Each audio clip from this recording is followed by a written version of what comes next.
Today, we're talking stained glass foil and how the width of your foil can help your art look like it was made by a pro.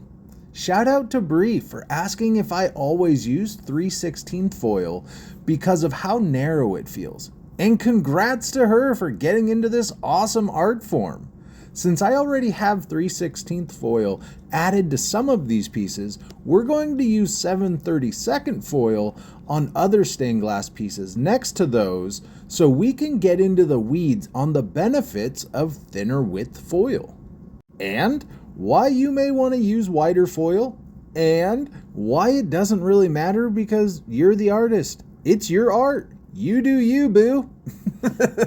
When I started making stained glass in June 2024, my gaps were a mile wide, and the solder lines proved it. But as my gaps receded, I still had wide enough solder lines that it was a struggle to get them to bubble up. This made me realize the solder lines are only as thick or thin as the visible foil where the two pieces meet. If both pieces have 3/16 foil, it'll be a thinner line. You can find middle ground by using 3/16 and 7/32 on conjoining pieces, or you can have thicker lines by using 7/32 on both pieces. Stained glass hack: if you have gaps, you can totally use thinner foil to reduce the overall width and, in a sense, hide the gap, if solder line thickness is important to you. Hey Grizzly, what's with the M's written on your glass? Great question.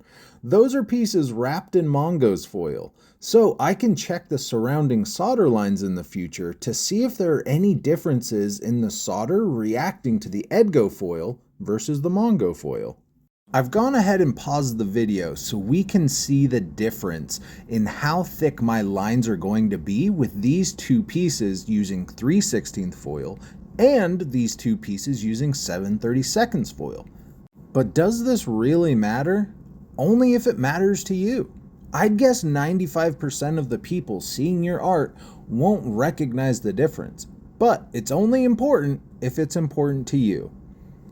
It's also good to know that some glass types are thicker than others, so those require 7/32 to make sure you have at least some foil that's folded over the sides to hold your glass in place. Thank you so much for watching. Be sure to hit the follow button if you enjoy learning about stained glass tests, tips, and concepts like this. Now that the foil is in place, we're going to be soldering the final panel for the Four Seasons lantern, and I'm here for it.